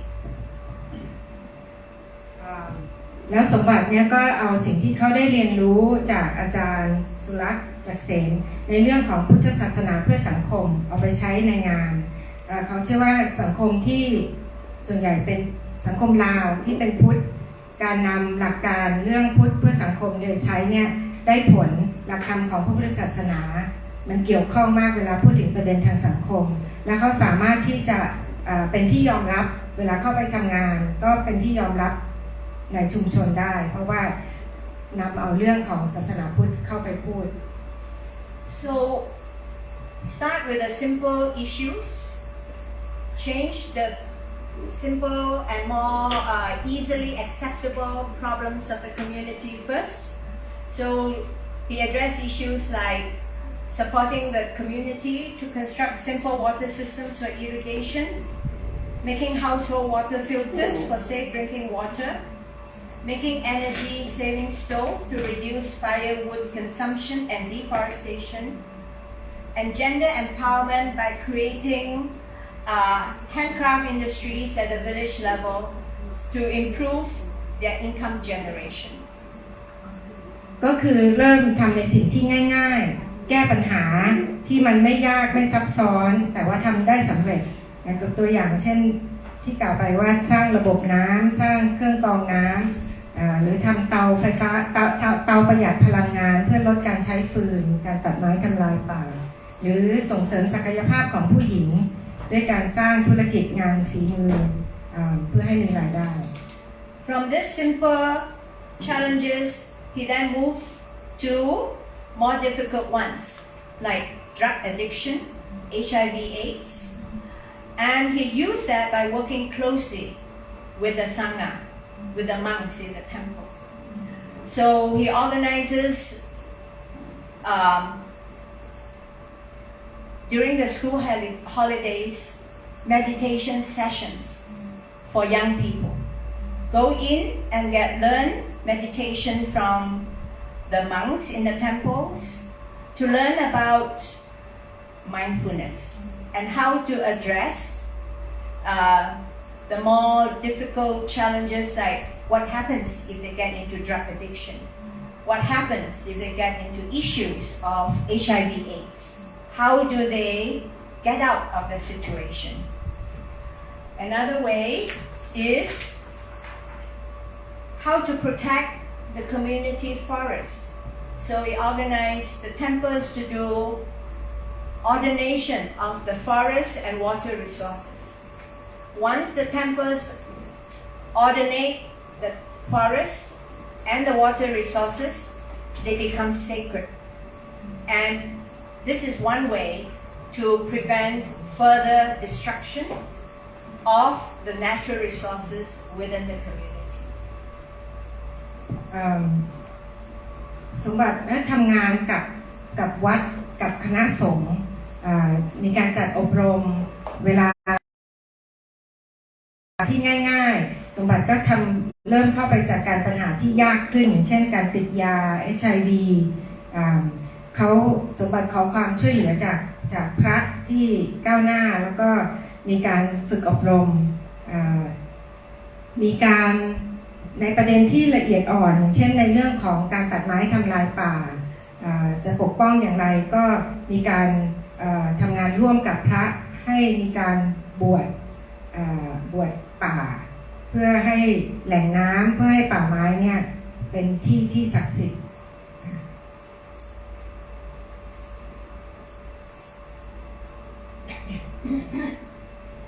Then he moved on to more difficult issues like land titling,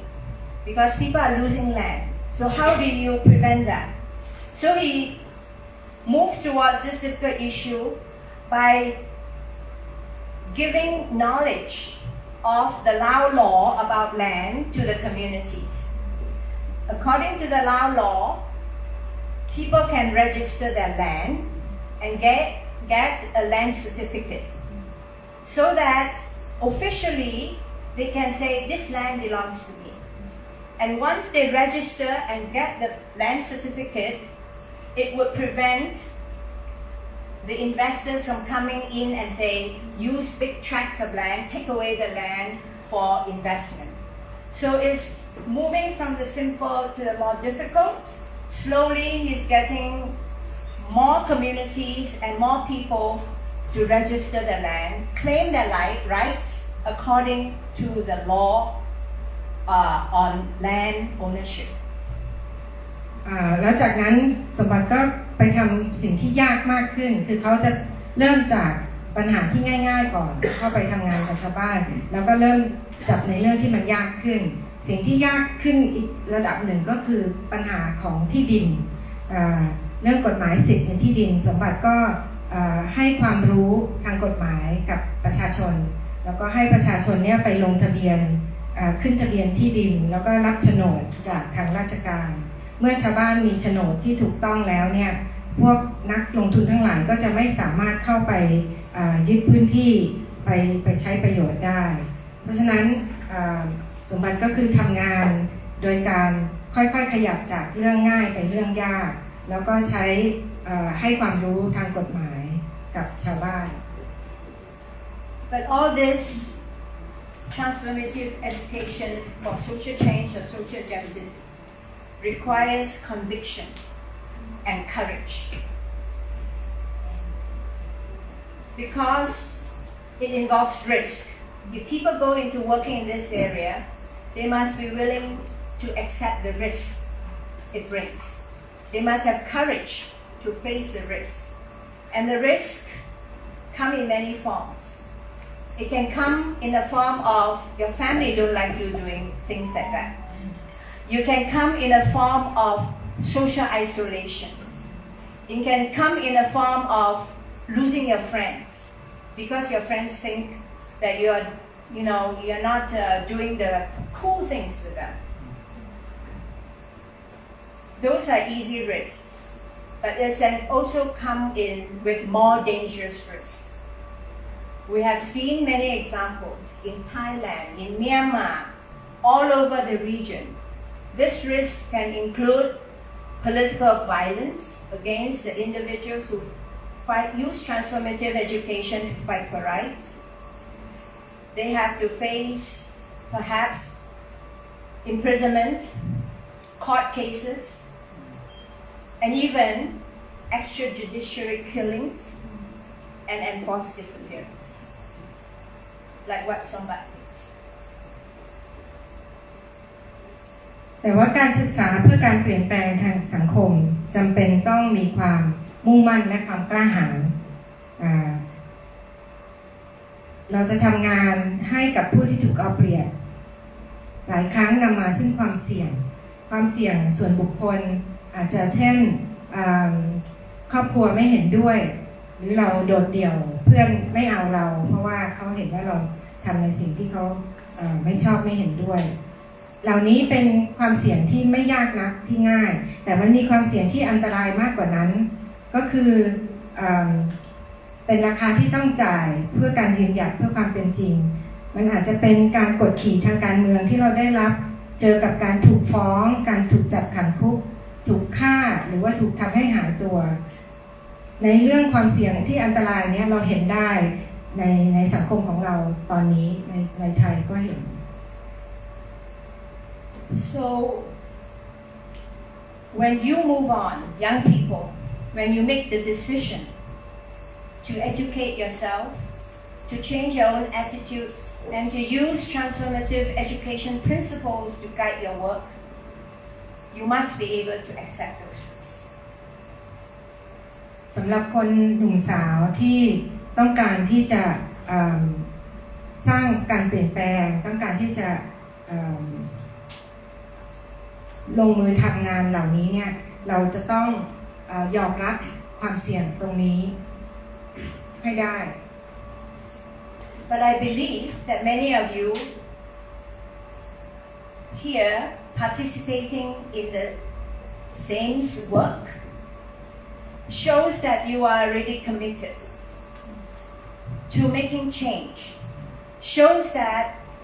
you are not going to give up. It shows that you are willing to take the position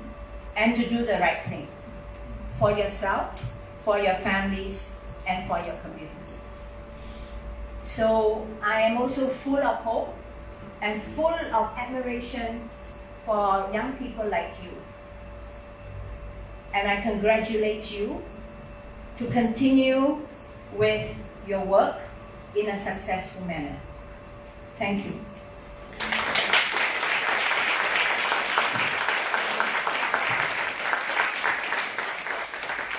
สำหรับคนที่เลือกที่จะทำงานเพื่อประโยชน์ของผู้อื่นพวกคุณมาอยู่ที่นี่แสดงว่าคุณก็ไม่ได้จะยอมแพ้ในการทำสิ่งที่ถูกต้องนะฉันก็ เห็นว่าคุณเลือกดำเนินชีวิตมีค่านิยมมีหลักการก็ขอแสดงความยินดีกับคุณขอให้ประสบความสำเร็จในสิ่งที่พยายามทำเพื่อการเปลี่ยนแปลงที่ดีขึ้นกับสังคมและชุมชน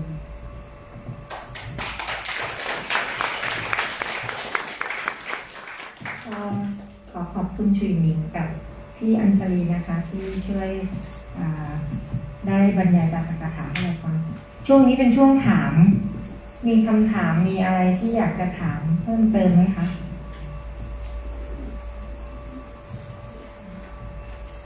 So this is a question period. Anyone has questions?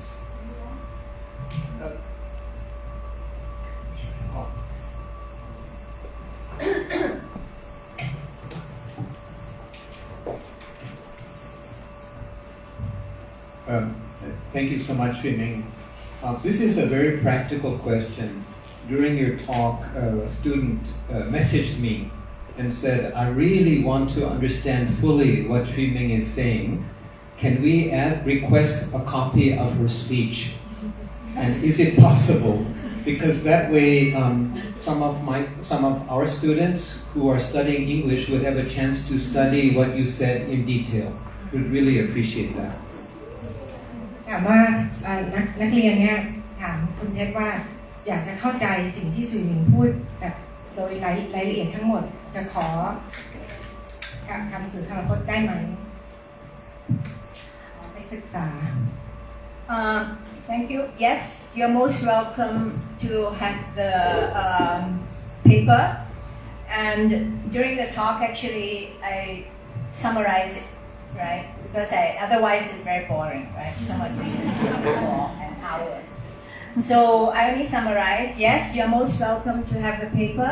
And I believe that SAME will be publishing it in the Seeds for Change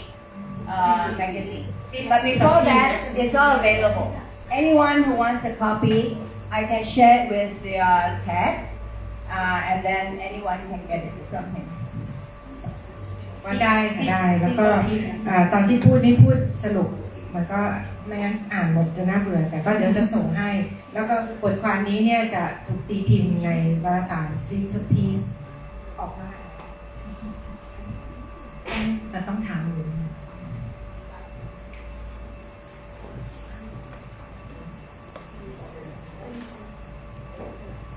Thank you for your lecture.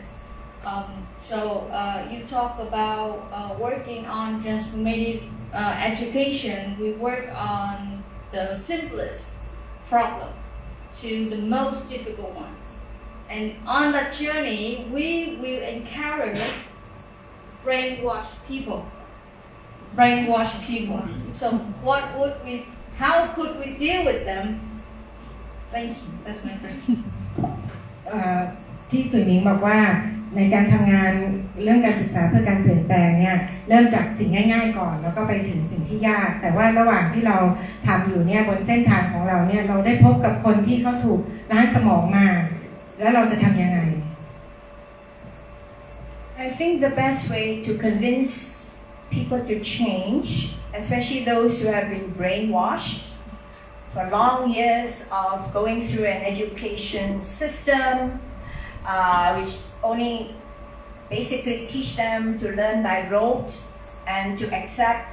the status quo. The best way is to show by example. The example of your work and the actual results will demonstrate to them that what they have learned, what their brainwashed system actually don't really change things for better, even within themselves. I think all of you also know that nowadays, especially young people, they seem to be so technologically advanced. You know, this thing, they cannot live without this. They leave this for 5 minutes and they get anxious. Yeah, that's fine. But they're also very lonely. I have come across a lot of young people who are actually very lonely, very sad, not happy people. I think if you participate in the work of SAME and INAT, if you have been involved, like I've been involved over many years, you do find that there's greater meaning to your life. That your life is not only about yourself or your technology or, pleasing your friends. It's really doing something, from my experience, that has deeper meaning. I cannot tell you that you can change the minds of all your friends or all your colleagues. The majority probably won't be convinced, but you must convince yourself. You must be happy yourself. And then they may, not guaranteed, may be following some of your, may want to know more about what you're doing. So we win not by convincing them with words, but we convince people around us with deeds. ก็จะวิธีที่ดีที่สุดในการที่จะทำงานกับคนอื่นที่ถูกล้างสมองมาหรือว่าเขาเติบโตมาในระบบการศึกษาที่ท่องจำเท่านั้นอะไรอย่างนี้นะคะก็คือเราจะต้องเป็นตัวอย่างให้เขาเห็นผลว่าสิ่งที่เขาเรียนมาสิ่งที่เขาทำมามันไม่ได้เปลี่ยนแปลงไปในทางที่ดีขึ้นทุกวันนี้เนี่ยเราใช้เทคโนโลยีเยอะมากแต่ว่าเราเหงาเขาชุยหมิงพบคนหนุ่มสาวมากมายที่รู้สึกเหงาเศร้าแล้วก็ไม่มีความสุขเพราะฉะนั้นเนี่ยถ้าเราทำงานกับเสมกับ INET เราจะพบว่าชีวิตเรามีความหมายชีวิตเนี่ยไม่ใช่แค่ตัวเราอย่างเดียวอีกต่อไปเราจะมีประสบการณ์แล้วก็ได้เห็นสิ่งต่างๆเมื่อเราได้ทำสิ่งเหล่านั้นเนี่ยเราจะรู้สึกว่ามันมีความหมายแล้วไม่ได้ต้องการให้เราเนี่ยไปเปลี่ยนคนอื่นด้วยการพูดพยายามโน้มน้าวใจเขาแต่ว่าให้เขาเห็นในสิ่งที่เราทำและสำคัญที่สุดก็คือตัวเราเองก็ต้องเชื่อมั่นในตัวเราเองก่อนว่าสิ่งที่เราทำเนี่ยมันดีสำหรับเราแล้วหลังจากนั้นคนที่เขาเห็นเขาก็จะสนใจอยากจะรู้อยากจะเข้าใจ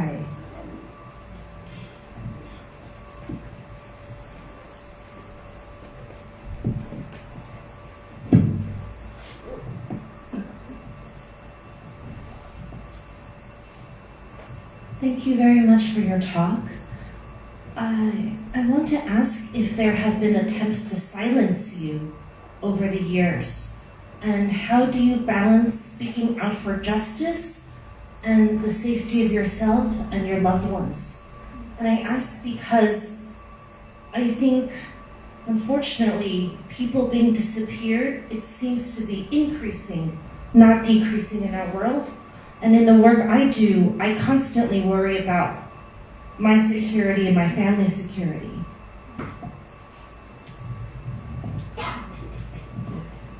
เขาถามว่าสุนิงพยายามมีการพยายามที่จะทำให้สุนิงปิดปากไหมหรือไม่พูดเรื่องราวต่างๆที่เขาพูดสุนิงสร้างความสมดุลระหว่างการที่เราพูดสิ่งที่เป็นจริงออกไปเพื่อความเป็นธรรมกับความปลอดภัยของตัวเองเนี่ยจัดการยังไงเพราะว่าทุกวันนี้งานที่ทำอยู่ที่เราทำอยู่ความรุนแรงเหล่านี้มันมีมากขึ้นไม่ใช่น้อยลงแล้วก็มีความกังวลเกี่ยวกับความปลอดภัย Thank you for your question because it's really a very important question.For all of us who are engaged in any kind of social work that offend some sectors of society, mostly those with power. I have to say that when I first started this kind of work, people I've seen, especially in Laos, I've been followed.I've been monitored, and some friends who, for their own safety, they also don't come and meet me or want to be seen with me. It is quite emotionally quite disturbing. You know people don't see you coming and then they walk away because they don't want to be associated with you. I think you just have to grow a thicker skin. You have to also assess the risk. Don't take unnecessary risk. I never take unnecessary risk. I never point a finger at the Lao government and accusing the Lao government for what they did to somebody. I only present the facts. This is what happened. This is in public record, and this is what I'm saying. So don't take unnecessary risk and don't confront the powers that be accusing them or sometimes in Laos, especially in Laos, we cannot go and demonstrate publicly in front of a government office. So you have to assess what is reasonable to do. That's the first thing. And secondly, I think to some extent, the more you speak out, the more you speak the truth, there is some degree of protection. If you keep quiet, nobody knows what's happening, then you're more likely to face risk. And nobody will know about what happened to you. But if you stand up and speak out more openly, like what I've been doing, maybe I've been very lucky. I've also got a lot of support from different government ministries, not the Lao government, other governments, embassies inside Laos, and also outside. So if you want to confront situations like this, you have to don't accuse the authorities, but speak loud enough that you get some form of protection. That's my own experience. I cannot advise you because you know your situation best. Whatever you do, I always make sure that I do not risk my friends. If my friends don't say anything, I don't push them. I don't say, oh, you have to speak up. It's not for them to speak up. I can speak up. But I will never risk the safety of my friends or even my Lao family. So we have to be sensible about what we do.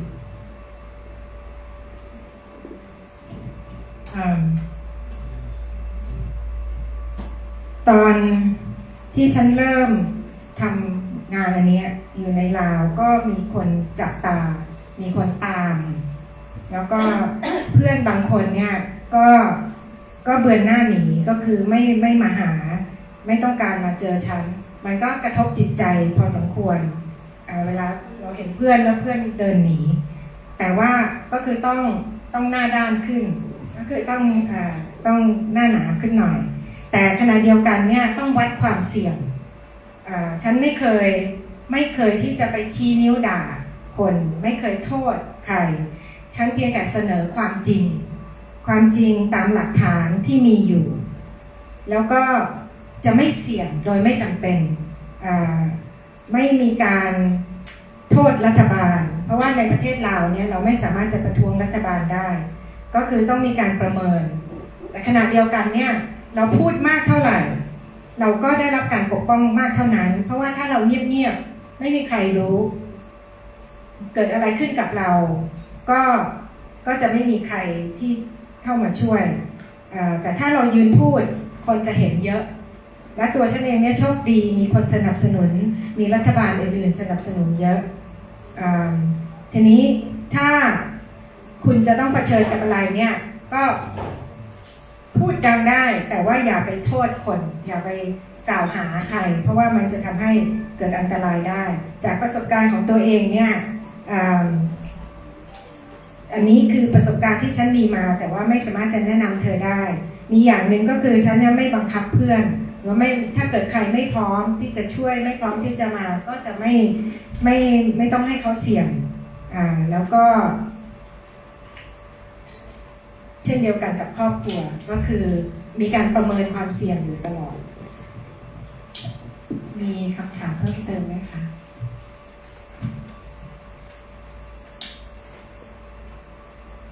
ไม่มี More question งั้นก็เดี๋ยวขอเรียนเชิญอาจารย์สุรกล่าวปิดปาฐกถานะคะรายการจะมาตรงนี้อยู่ตรงนี้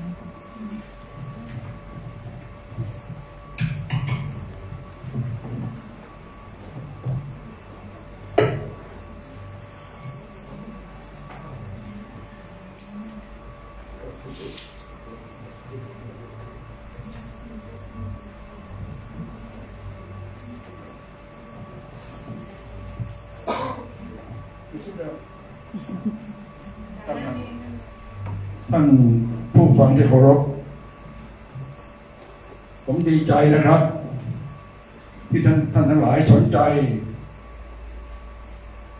หาปัญหาตอบปัญหากันที่สำคัญคือปาฐกถาวันนี้ไม่ได้ออกมาจากหัวสมองอย่างเดียวออกมาจากหัวใจปาฐกเทความรู้ประสบการณ์ของเธอทั้งหมดให้ท่านทั้งหลายผมดีใจนะครับที่เท็ดขอต้นฉบับไปอ่านผมอยากให้อ่านต้นฉบับไม่ต้องเห็นด้วยพิจารณาดูปาฐกเป็นคนพิเศษที่ทำงานร่วมกับสามี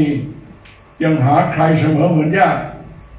จะเรียกว่าผัวแก้วเมียแก้วทำงานร่วมกันอย่างแท้จริงเผอิญผมรู้จักสมบัติค่อนข้างดีผมเห็นสมบัติเป็นคนพิเศษเป็นอัจฉริยะเมื่อลาวเปลี่ยนไปเป็นประเทศสังคมนิยมคนลาวชนชั้นกลางชนชั้นสูงหนีออกจากประเทศลาวไปอยู่เมืองไทยต้องการไปอยู่สหรัฐอเมริกาสมบัติตอนนั้นอยู่ที่สหรัฐอเมริกาแต่เขากลับไปอยู่ประเทศลาวครับไปรับใช้ชุมชนชาวลาวอย่างเต็มที่และงานของเขานั้นเขาแสวงหาความรู้อยู่ตลอดเวลาผมมีโอกาสได้ไปประเทศภูฏานกับสมบัติประเทศภูฏานเขาอวดว่าเขาเป็น gross national happiness ความสุขเต็มที่ไม่ใช่ gross national product ไม่ต้องการแต่ผลเป็นเต็มที่เพราะผลเป็นเต็มที่มันช่วยคนรวยไม่ใช่คนจนพระเจ้าแผ่นดินภูฏานต้องการให้มีความสุขสมบัติไปถามคนได้คนน้อยจริงๆเลยครับว่าเขาสุขจริงๆหรือไม่จริงมีตัวอย่างอันนึงนะครับแล้วก่อนที่สมบัติจะหายตัวไปเขากับผมไปพม่าด้วยกันเช่นเดียวกันครับสมบัติไปถามพระถามเนรต่างๆว่าการศึกษาในพม่าเป็นยังไงอีกในย่างหนึ่งเขาเรียนจากทุกสิ่งทุกอย่างที่เขาประสบมาแล้วก็ประมวลออกมาเพราะการศึกษาเป็นหัวใจของมนุษย์ถ้ามนุษย์ศึกษาให้ถูกต้องมนุษย์ก็จะเป็นมนุษย์ที่สมบูรณ์เพื่อประโยชน์ของตัวเองเพื่อประโยชน์ของสังคมและเพื่อประโยชน์ของสิ่งแวดล้อมทางธรรมชาติทั้งหมดแต่การศึกษากระแสหลักทุกแห่งหนมองเมาให้คนอยากรวยมองเมาให้คนอยากมีอำนาจสมบัติแหวกกระแสนี้ไปและสองคนผัวเมียทำงานด้วยกันอย่างจริงจังเป็นที่น่าเสียดายครับชนชั้นนำในประเทศลาวไม่เห็นคุณค่าคนเช่นนี้แต่เป็นที่น่าเสียใจชนชั้นนำในหลายต่อหลายประเทศครับเขาต้องการแต่อำนาจเขาต้องการเงินตราเขามองไม่เห็นคุณค่าของมนุษย์ที่พิเศษที่เป็นอัจฉริยะสมบัติหายไป10 ปีแล้วครับแต่ผมก็ยังเชื่อนะครับว่าถึงแม้ลาวจะเลวร้ายยังไงประเทศจะเลวร้ายยังไงแต่ลาวเนี่ยเขายังมีจิตมีเมตตาธรรมดีกว่าคนไทยผมเชื่อเลยว่าสมบัติไม่ถูกฆ่า แต่ลาวเขาไม่รู้ว่าจะให้สมบัติออกมาได้ยังไงเพราะเขากลัวจะเสียหน้าคนไทยคนลาวในเรื่องเสียหน้าเรื่องสำคัญมากที่ผมเชื่อว่าสมบัติยังมีชีวิตอยู่ก็เพราะผมมีเพื่อนครับเพื่อนผมอรุณบุปผาเป็นราชองครักษ์เจ้ามหาชีวิตลาวพ่ออรุณเป็นประธานองคมนตรีลาวหายตัวไปครับมาเปลี่ยนเป็นสังคมนิยมหายไป20 ปีครับภรรยาไปมีสามีใหม่แล้วแต่อรุณกลับมาผมได้พบอรุณผมยังเชื่อเลยยังไงเนี่ยสมบัติจะต้องกลับมาและผมดีใจนะครับภรรยาเขาไม่เคยทอดทิ้งในเรื่องนี้ต่อสู้ตลอดเวลาปลุกให้คนเห็นว่าคนอย่างสมบัตินั้นเป็นคนที่พวกเราทุกคนควรจะรู้จักควรจะเอาเยี่ยงและควรจะอุทิศตัวเพื่อการศึกษาที่ท้าทายกระแสหลักเพราะการศึกษานอกกระแสหลักที่สมบัติทำและพวกเราหลายคนพยายามจะทำก็คือเปิดโอกาสให้มนุษย์ทุกคนได้เจริญงอกงามเจริญงอกงามไม่เพียงเพื่อตัวเองแต่เพื่อสังคมและสิ่งแวดล้อมธรรมชาติด้วยผมดีใจมากครับที่ปาฐกถาวันนี้ให้พวกเราจะสนใจเป็นที่ในขณะเดียวกันต้องขอบคุณล่ามคุณอัญชลีแปลอย่างดีให้พวกเราได้รับทราบซึ้งทั้งภาษาไทยและภาษาอังกฤษขอบคุณครับทั้งสองท่านเลย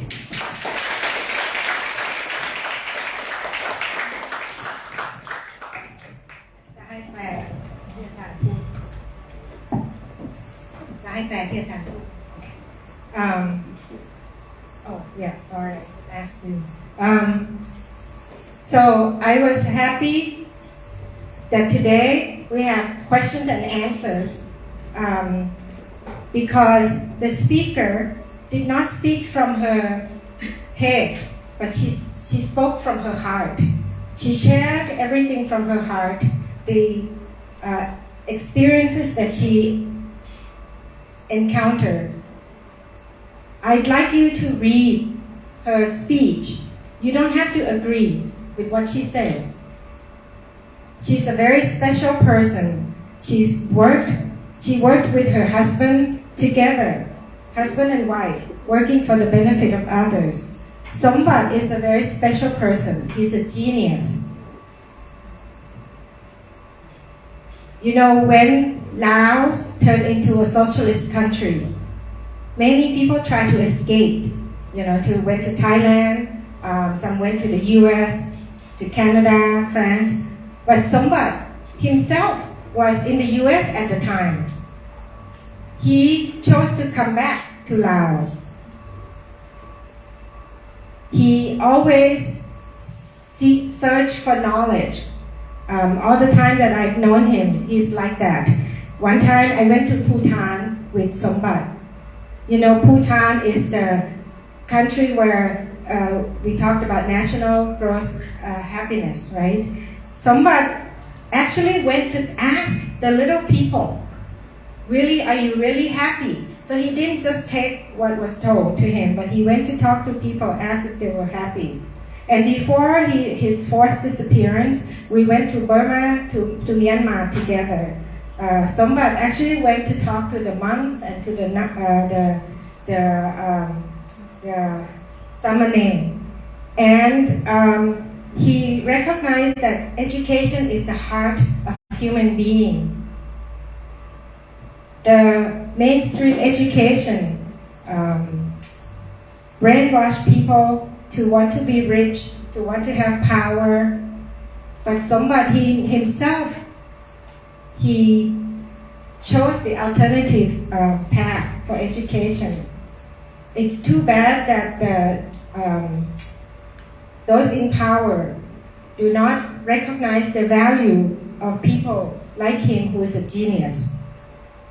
But I believe that Laos,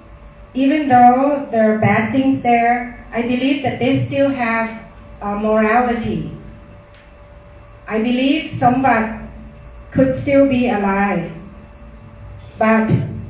they don't know how to manage it, how to bring him back because they would lose face. I have a friend, Arun Bupa. He was the security guard for the former king or prince of Laos. He disappeared for 20 years, but he did come back. His wife already left him, had another husband. But I believe that's why I believe that Sombat could still come back. And his wife never abandoned him. She made sure that we all know about Sombat. Sombat is someone who we should follow in his footsteps. And he believed in education that will open up opportunity for people to become true human beings. And we work as human beings, we help to do good things to benefit other people, not just ourselves, for the betterment of our society and our world.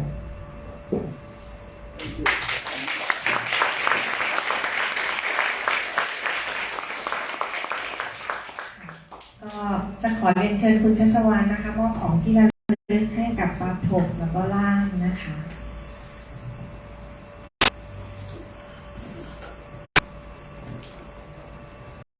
ให้ปาฐกก่อนค่ะช่วยนิดนะคะ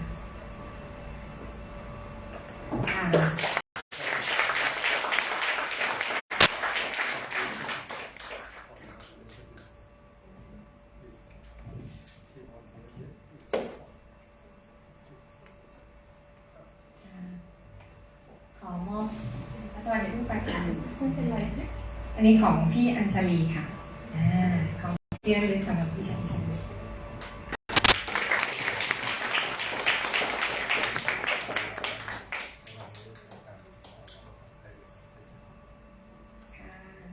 ขอเรียนเชิญน้องอัศวงศ์รัตน์นะคะที่มาเป่าขลุ่ยเพราะๆให้เราฟังค่ะ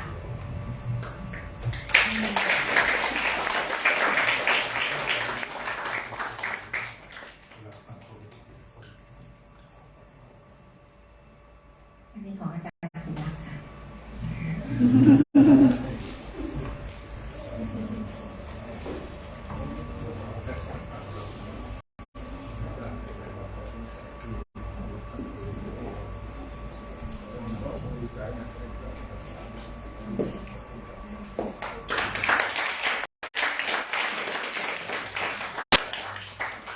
ขอบคุณคุณฮันส์ค่ะฮันส์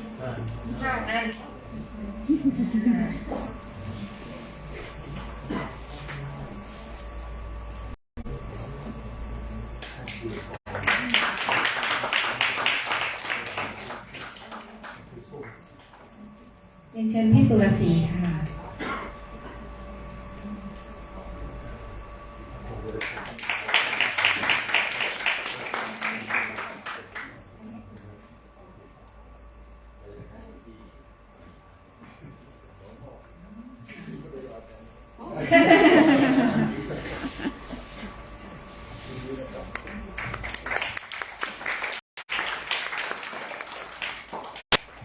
And this concludes the program for today. Thank you very much for your attention.